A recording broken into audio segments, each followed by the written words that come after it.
여러분 하나님을 아시나요? 참 하나님을 믿는 분들한테 하나님을 아시나요? 라고 질문하는 게 참 이게 앞뒤가 안 맞는 거죠. 그러나 나는 오늘 하나님을 아십니까? 라고 질문을 하고 싶습니다. 여러분 누군가 나에게 하나님은 누구십니까? 라고 질문을 하면 여러분은 어떤 대답을 하실 수 있을까요? 제가 곰곰이 생각을 해보니까 참 한마디로 대답하기는 참 힘든 질문이다라는 생각을 했습니다. 참 하나님은 누구신지 내가 설명을 해나가는 것이 참 어렵구나. 이거는 마치 개미가 우리 인간의 삶을 설명하는 것과 같지 않을까라는 생각을 한번 해봅니다. 개미는 우리 인간의 삶을 이해할 수가 없습니다. 인간은 모르죠. 사실 우리 인간도 하나님을 이해할 수가 없습니다. 하나님을 모릅니다. 하나님을 이해한다는 것은 불가능하죠, 사실은. 우리의 이성과 우리의 능력과 우리의 지혜로 하나님을 안다는 것은 참 불가능하다라고 저는 그렇게 생각을 합니다. 그러나 하나님의 입장에서는 달라요. 모든 것을 아시는 하나님, 인간에 대해서 모든 것을 알고 계시는 거예요. 하나님이 인간을 만드셨어요. 그리고 하나님이 인간의 모든 것들을 다 알고 계십니다. 그래서 하나님은 인간의 수준에 맞추어서 하나님이 어떠한 분이신가를 차근차근 알려주실 수 있는 하나님이세요. 그래서 우리가 하나님을 아는 거죠. 그래서 하나님이 그 방법이 뭐예요? 하나님이 하나님이심을 우리에게 가르쳐 주시는 그 방법이 뭐냐면 성경이에요. 창세기에 보면 하나님은 이 우주 만물을 만드시는 그런 하나님의 모습으로 나타나죠. 근데 출애굽기에 보면은 하나님은 노예 상태에 있는 이스라엘 백성들을 구출해내시는 하나님의 모습으로 나타납니다.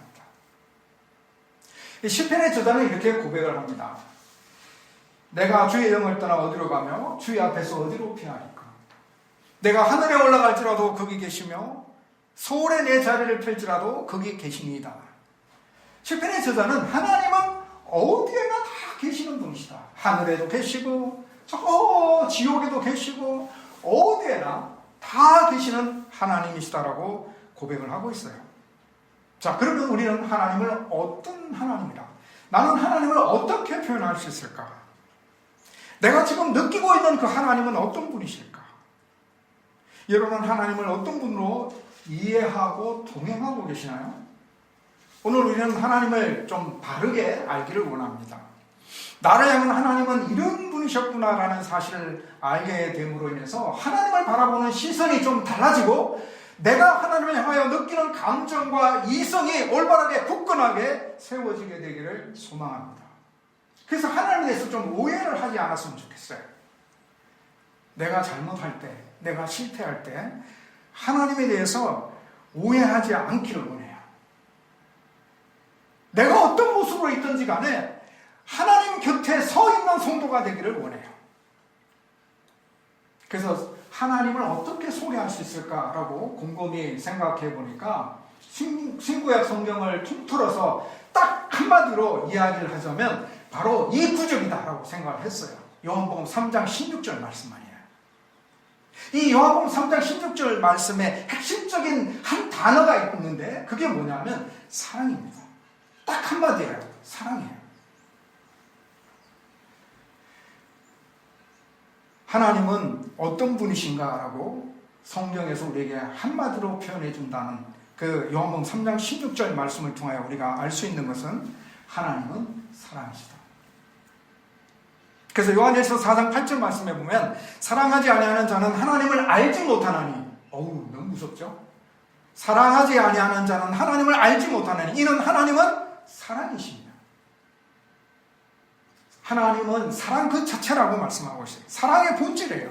하나님은 사랑이십니다. 그래서 우리가 사랑하지 아니하면 사랑을 모르면 우리는 하나님을 알지 못한다라고 말씀하고 있는 거예요. 하나님은요 천지 만물을 만드실 때도 사랑을 보여주셨어요. 아니 거기 어떻게 사랑이 있어요? 자 보세요. 하나님이 천지 만물을 만드실 때에 뭐 해도 만들고 달도 만들고 뭐 궁창도 만들고 바다도 육지도 만들고 이렇게 다 만들고 난 다음에 제일 마지막에 뭘 만드셨죠? 사람이잖아요. 왜 하나님이 그렇게 하셨을까요? 사람에게 필요한 모든 것들을 다 만들어 놓고 난 다음에 사람을 만드시고 그 사람에게 이 모든 것을 다스리고 이 모든 것을 누려라고 하나님이 그렇게 사랑해 주셨어요. 이스라엘 백성들이 출애굽할 때도요. 이스라엘 백성들이 출애굽할 때 빈손 들고 나오지 않았습니다. 참 저는 그걸 보면 하나님의 은혜구나 하는 생각을 해요.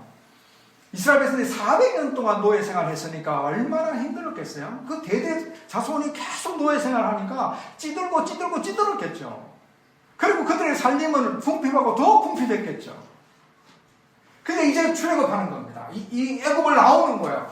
근데 그들이 빈손 들고 나오면 얼마나 그 삶이 힘들겠어요. 근데 하나님께서는 애굽 출애굽할 때 너희들이 가질 수 있는 건 모든 거 다 가져라 했어요.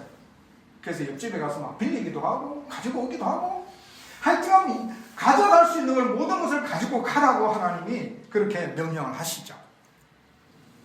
그리고 출애굽 이후에도 홍해를 건너는 가운데 애굽 군대가 뒤따라오잖아요. 그때 하나님께서 불기둥으로 그들을 막으셨고요. 홍해를 마른 땅까지 건너게 하셨고요. 이런 모든 역사 속에 그 안에 하나님의 사랑이 다 담겨져 있습니다. 그러나 하나님의 사랑이 가장 찬란하고 가장 빛나게 드러나는 곳이 어디냐면 요한복음 3장 16절이에요. 무엇과도 비교할 수 없습니다. 하나님의 사랑이 여기서 가장 크게 드러나고 있어요. 이스라엘 백성들이 경험했던 것보다 그 이상의 하나님의 놀라운 사랑을 우리가 경험할 수 있는데 그것이 바로 요한복음 3장 16절 말씀에 들어있어요. 우리는 첫 번째로 이 요한복음 3장 16절 말씀을 통하여 우리가 반드시 기억해야 될 것이 있습니다. 그것은 곧 하나님이 나를 사랑하신다는 사실. 이 전제예요. 하나님이 나를 사랑하신다. 이걸 의심하면 안 돼요. 하나님 나를 사랑하셔요. 어느 순간에도 어떤 상황 속에서 하나님은 나를 사랑하신다는 사실을 우리는 기억해야 합니다. 이거는 너무너무 중요해요. 우리의 믿음의 뿌리라고 할 수 있을 정도로 하나님이 나를 사랑하신다는 사실, 이것은 이 정도로 중요합니다. 하나님이 세상을 이처럼 사랑하사라고 할 때 이 세상이라는 이 단어가 이 코스모스를 말하고 있지만 문맥의 흐름을 보게 되면 특별히 예수 그리스도를 믿는 사람들을 지칭하고 있어요. 물론 하나님은 이 세상의 모든 사람들을 사랑하십니다. 그래서 하나님은 그들에게 비도 내려주시고 햇빛도 주시고 공기도 주시고 이렇게 하나님의 일반 은총을 모든 사람들에게 다 주십니다. 하지만 특별 은총은 달라요. 특별 은총은 우리를 죄에서 구원하여 주시는 하나님의 은혜인데요. 이 문맥의 흐름을 보게 되면 하나님이 이 세상을 이처럼 사랑하사 독생자를 주셨으니 라는 말씀과 연결되게 되면 하나님이 세상을 사랑하셨다. 어떻게? 독생자를 주셨으니 라고 말씀하고 있습니다. 독생자를 주시는 사랑은 누구에게 주는 사랑입니까? 구원받는 하나님의 백성들에게 주시는 하나님의 사랑입니다. 그래서 하나님이 세상을 이처럼 사랑하사 세상을 사랑하사라는 이 세상이라는 이 모습 속에는 이 단어 속에는 예수 그리스도를 믿는 하나님의 자녀들에 대해서 언급하고 있다는 사실입니다. 그래서 하나님은 우리를 사랑하시는 분이십니다. 하나님은 나를 사랑하시는 분이십니다. 하나님은 우리 교회를 사랑하시는 분이십니다. 믿는 성도들을 사랑하시고 하나님의 사랑이 늘 우리를 향하고 있다는 사실을 우리가 기억해야 합니다. 자, 이것이 왜 중요할까요? 스승이 학생을 사랑할 때 학생에게 어떤 변화가 있을 수 있을까요? 부모가 자식을 사랑할 때 자식이 어떤 변화가 있을 수 있을까요? 남편이 아내를 사랑하고 아내가 남편을 사랑할 때 어떤 변화가 있을 수 있을까요? 하나님이 나를 사랑하신다는 이 확신이 내 안에 박혀 있을 때 나는 어떤 변화가 일어날 수 있을까요? 힘든 과정의 길을 걸어가고 있을 때도, 예수 믿는다고 핍박을 받을 때도, 어떤 일들이 잘 풀리지 아니할 때도 하나님이 나를 사랑하신다는 사실을 내가 마음 깊이 믿고 있다면 나는 그곳에서 절망하지 않을 것입니다. 나는 그곳에서 낙심하지 않을 것입니다. 하나님의 사랑을 받는 자이기에 나는 존귀한 믿음의 길을 떳떳하게 굳세게 걸어갈 수 있을 것이라고 생각합니다. 하나님이 우리를 사랑하시는 그 사랑, 이 사랑이라는 이 단어는 아가페인데요. 헬라어로 아가페라는 단어를 쓰고 있어요. 사랑에 쓰여지는 단어들이 에로스도 있고 필레어도 있고 한데, 여기서 아가페라는 이 단어를 쓰고 있는데, 이 아가페라는 단어는 아낌없이 주는 사랑입니다. 그리고 무조건 주는 사랑이에요. 조건이 없습니다. 하나님이 우리를 사랑하시는 그 사랑은 아낌없이 주는 사랑이에요. 무조건 주는 사랑이에요. 이 사람은 잘났기 때문에 하나님의 사랑을 주고, 이 사람은 못났기 때문에 하나님의 사랑을 안 주고, 그런 게 아니고요. 하나님의 사랑은 무조건 주는 사랑이에요. 그래서 하나님의 사랑에 부족함이나 연약함이 존재하지 않습니다. 정말 완벽한 사랑입니다. 하나님 주시는 사랑을 받고 사랑이 부족하다고, 사랑이 연약하다고 불만을 토로한 사람은 없습니다. 간혹 하나님의 사랑을 이해하지 못해서 불평하는 사람은 있을 수 있어요. 하지만 하나님의 사랑이 크고 놀랍고 완벽하여서 하나님의 사랑을 받는 자들은 오직 감사할 뿐이고 찬양할 뿐입니다. 자, 그러면 하나님의 사랑이 얼마나 큰가요? 얼마나 클까요? 하나님의 사랑이 얼마나 깊을까요? 하나님의 사랑이 얼마나 완벽할까요? 자, 하나님의 사랑이 우리에게 어떻게 다가왔는지를 보면 됩니다. 하나님이 세상을 이처럼 사랑하사 우리에게 독생자를 주셨다라고 말씀하고 있어요. 독생자라는 것은 유일하신 아들. 아들이 여럿 있는데 한 아들이 아니고요. 오직 한 아들뿐인데 그 아들을 주셨다는 겁니다. 하나님은 우리를 사랑하셔서 아들을 주셨다는 거예요. 어떻게 우리에게 예수 그리스도를 주셨나요? 여러분, 예수 그리스도를 만나보셨나요? 어떻게 우리에게 예수 그리스도를 주셨나요? 십자가죠.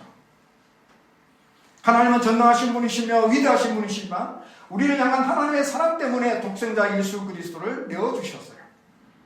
그 예수님이 우리의 굴림하시도록 주신 것이 아니라 우리를 위하여 십자가에 내어주셨습니다. 십자가에. 참, 이 십자가는 정말 죄인을 처형하는 사형틀입니다. 그 십자가에 못을 박히고 거기에 달려있는 그런 모습에서 예수님이 돌아가시는데요. 우리가 그냥 철봉에 매달려 있는 것만 해도 힘들잖아요.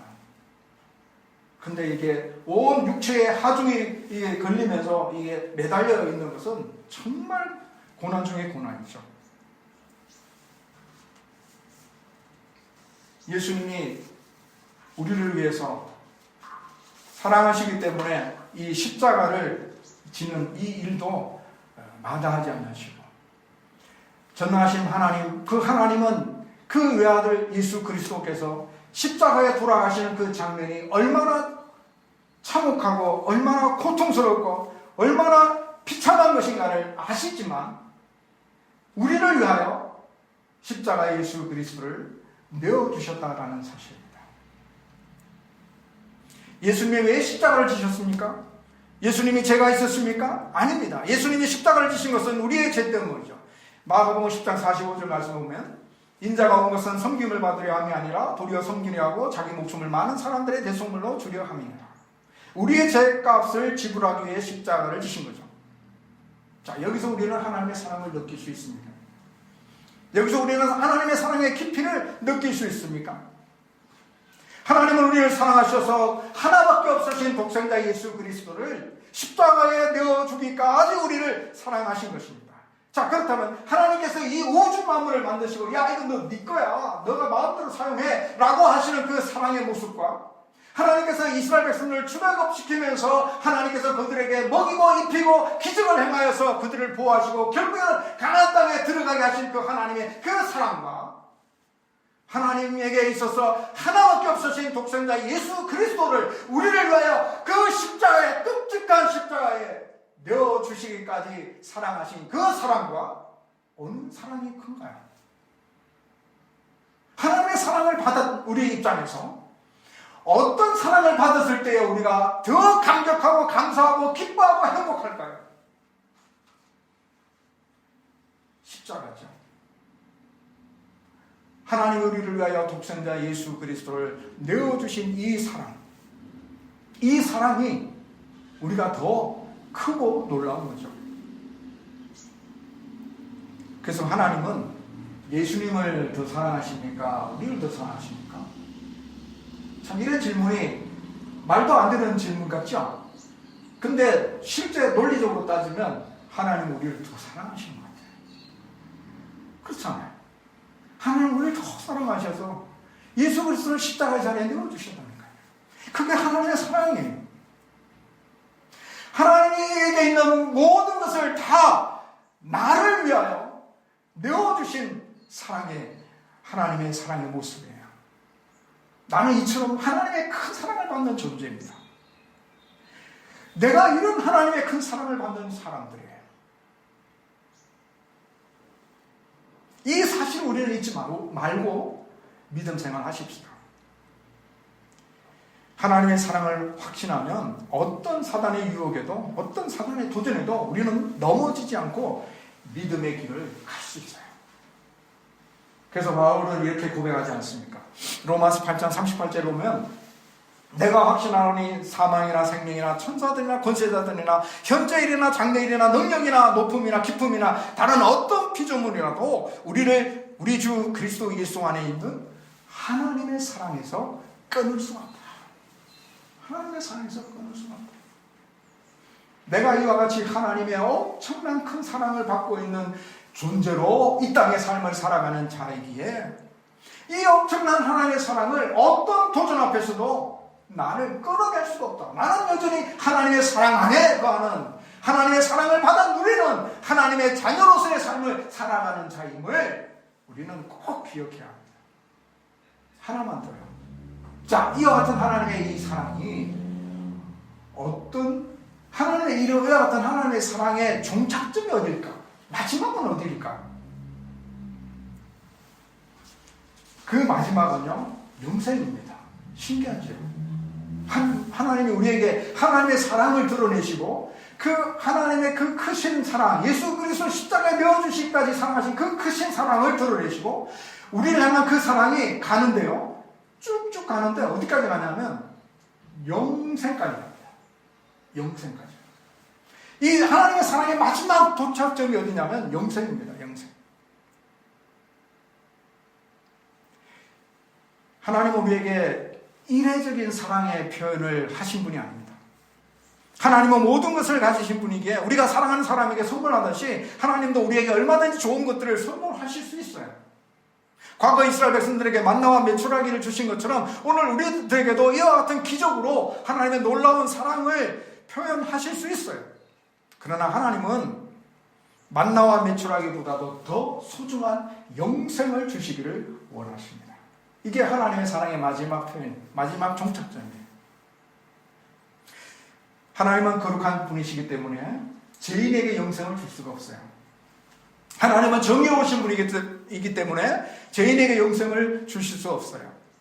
죄인을 의인으로 만들어야만 그에게 영생을 주실 수 있습니다. 그래서 하나님은 우리에게 영생을 주시고자 예수 그리스도를 이 땅에 보내시고 예수 그리스도께서 우리의 모든 죄값을 대신 지불하심으로 말미암아 우리가 죄인에서 의인으로 변화되어서 하나님의 사랑을 받아 영생의 자리에 이르게 되는 거죠. 자, 이 영생은 말 그대로는 그냥 영원히 사는 거죠. 그죠? 영생은 그냥 영원히 사는 거예요. 근데 문제는 어떻게 사느냐가 문제예요. 영원히 사는 건 좋은데 아프고 괴롭고 힘들면 이건 뭐 사는 게 아니잖아요. 축복이 아니잖아요.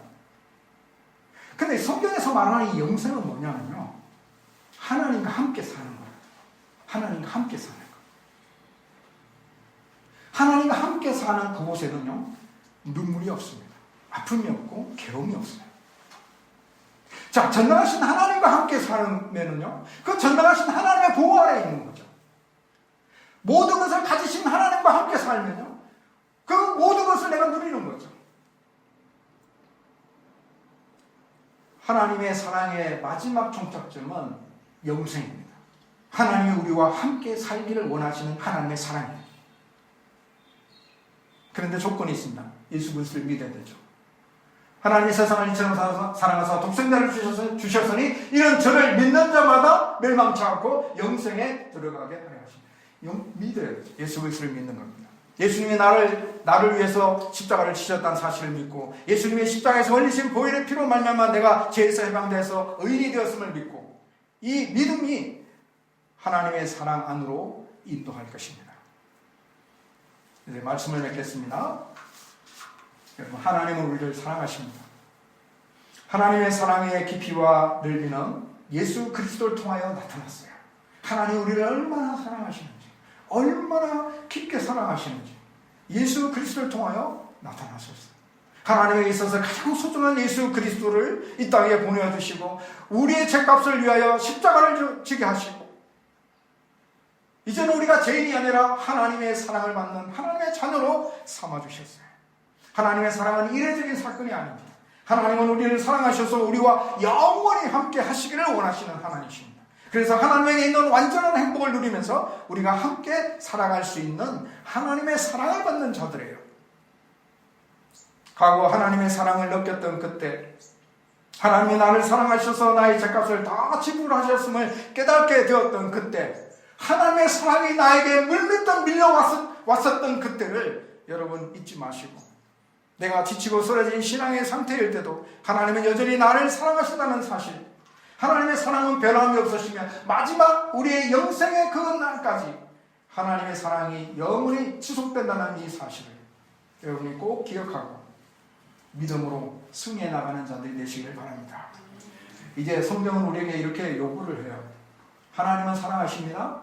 근데 성경은 우리에게 하나님을 사랑하세요. 이제 하나님을 사랑하세요 라는 거예요.